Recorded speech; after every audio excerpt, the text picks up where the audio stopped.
హిమాలయ పరమ గురువులతో జీవనం. Living with the Himalaya masters Swami Rama.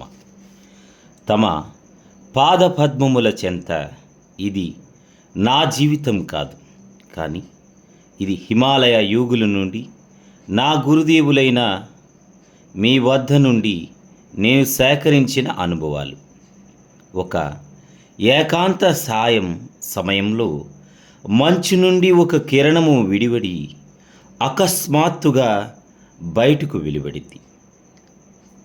అదే మైందంటూ నేను ఆశ్చర్యపోయాను.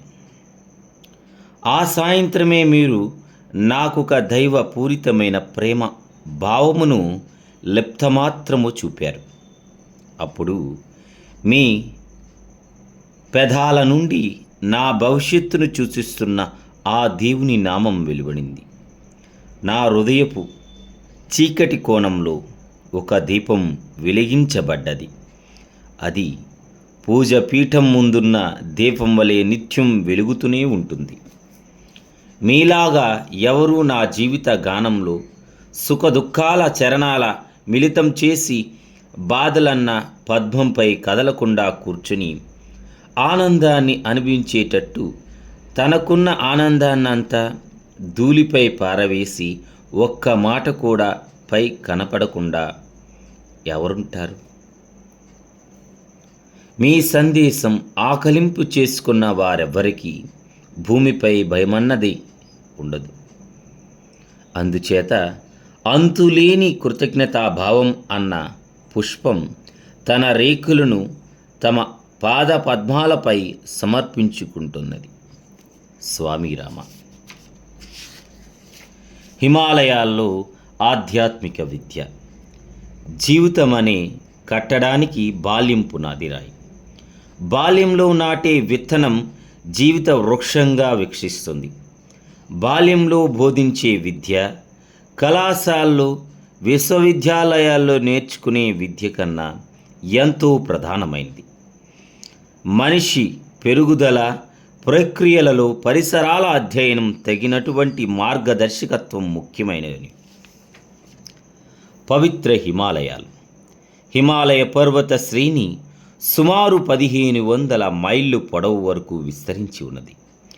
నేపాల్, టిబెట్ సరిహద్దులలో ప్రపంచంలోని పర్వతాలకెల్లా ఎత్తైన 29,000 అడుగుల ఎవరెస్ట్ పర్వతం ఉంది. పరసీకులు, హిందువులు, టిబెట్ దేశీయులు, చైనీయులు అందరూ ఈ పర్వత శోభా వైభవాన్ని, సౌందర్యాన్ని గురించి రాసి ఉన్నారు. హిమాలయ అనే పదం సంస్కృతం నుండి వచ్చింది. హిమ అంటే మంచు, ఆలయం అంటే సొంత ఇల్లు.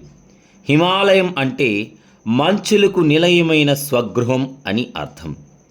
హిమాలయాలు కేవలం మంచు గృహాలే కాక వాటి మత విశ్వాసాలకు అతీతంగా కోట్లాది ప్రజల యోగిక విజ్ఞానము, ఆధ్యాత్మికతకు సురక్షిత స్థావరాలు అని మీకు తెలియపరచాలనుకుంటున్నాను. ఈ ప్రాచీన సుసంపన్న సాంప్రదాయ నేటికి అచ్చట నిలిచి ఉంది. కారణం, ఈ సాటిలేని పర్వతాలు ఎవరికైతే విందామన్న కుతూహలం ఉందో వారందరికీ తమ ఆధ్యాత్మిక వైభవాన్ని రహస్యంగా వినిపిస్తుంటాయి.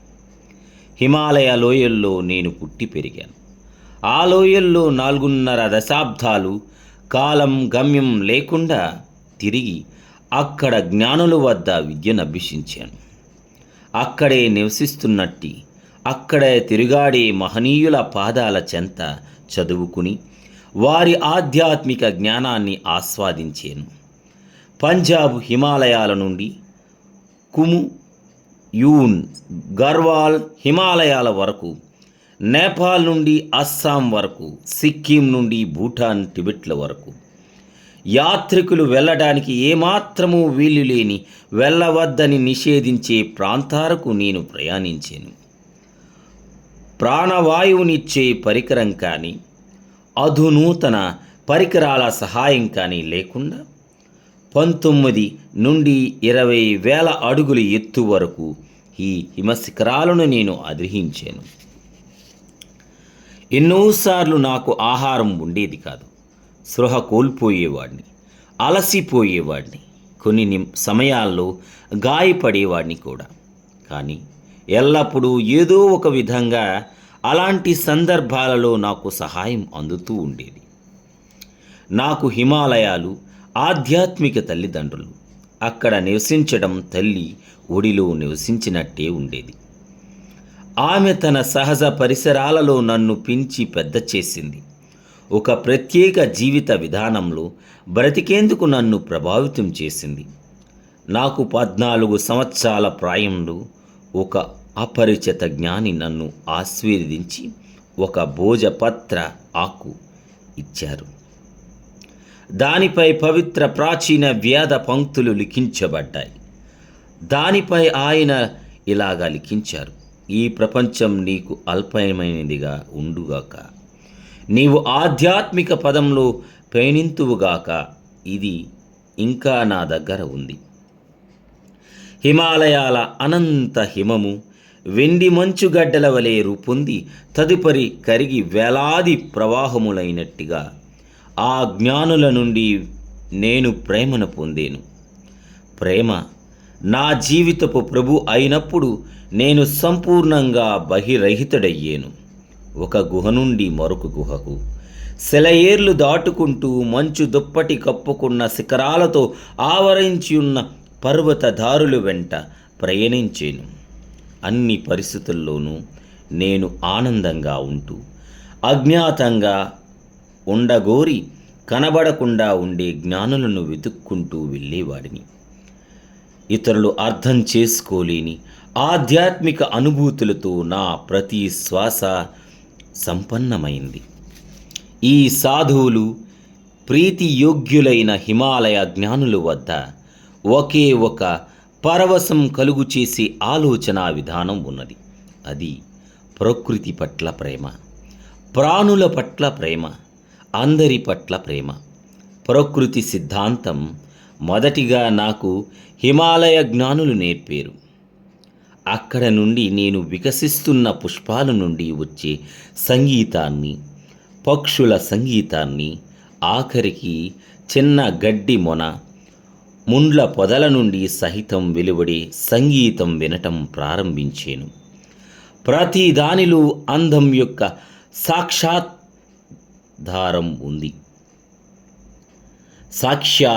ఉంది.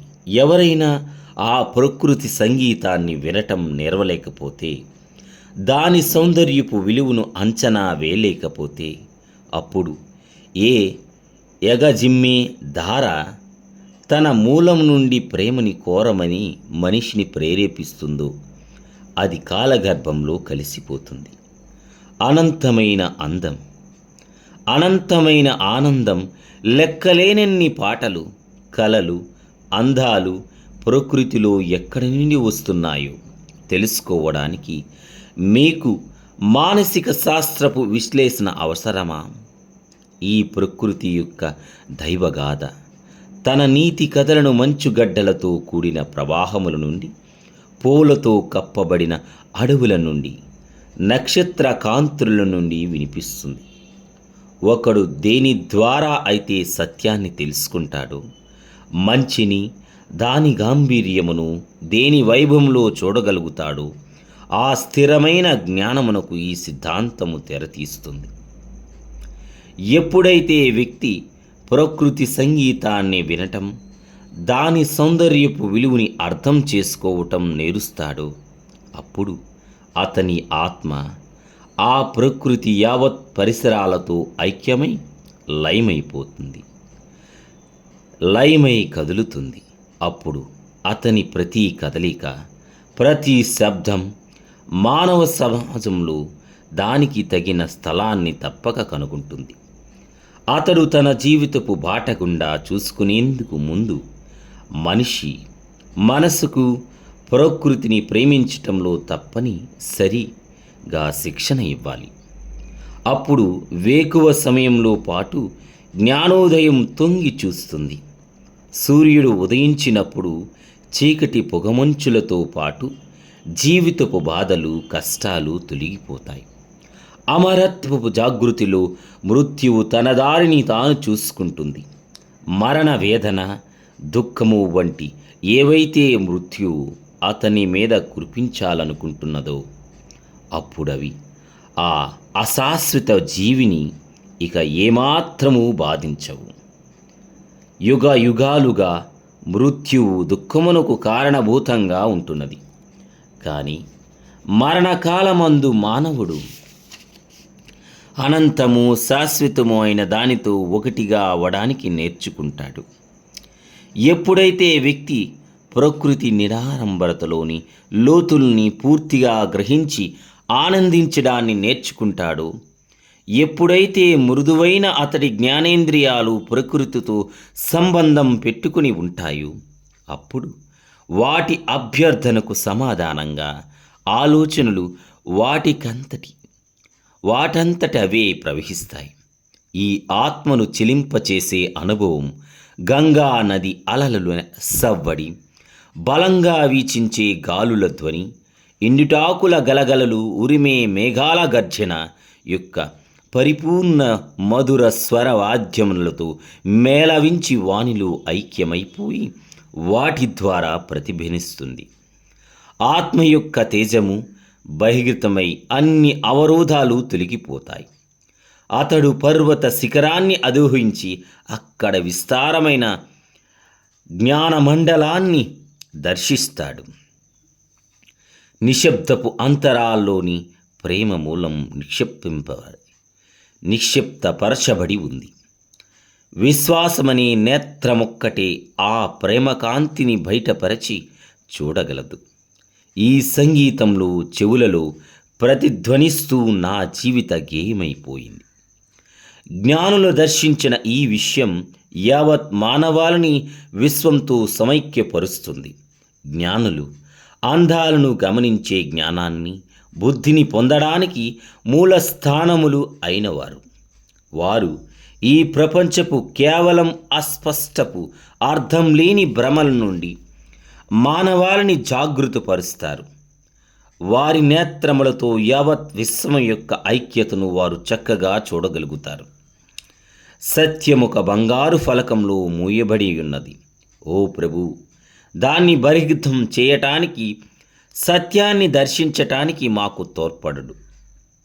హిమాలయ జ్ఞానులచే బోధింపబడిన ఈ శుభ సందేశం ఎత్తుగా విరజమ్మబడుతున్న వెలుగు జీవిత అందాల గురించి జాగృతగా వహించినట్టు చేస్తున్నాయి.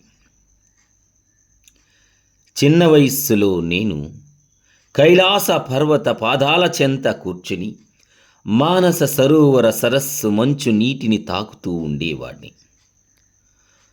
గంగోత్రి, కేదార్నాథ్ల వద్ద ప్రకృతి మాతచే పెంచబడిన కూరగాయలు, దుంపలు తరచుగా వండుకుంటూ ఉండేవాడిని. హిమాలయ గుహల్లో నివసిస్తూ ఉండటం పరమ ఆహ్లాదకరంగా ఉండేది. నేను అక్కడ ఉండేటప్పుడు పగలు పర్వతాల చుట్టూ లక్ష్యం లేకుండా తిరుగుతూ తోచని పద్ధతిలో విషయాలను రాసుకుంటూ చీకటి పడే సమయానికి గుహకు తిరిగి వస్తూ ఉండేవాడిని. హిమాలయ జ్ఞానుల, యోగుల ఆధ్యాత్మిక నేత్రాలతో నా అనుభవాలు, వివరాలతో నా డైరీ నిండిపోయినది.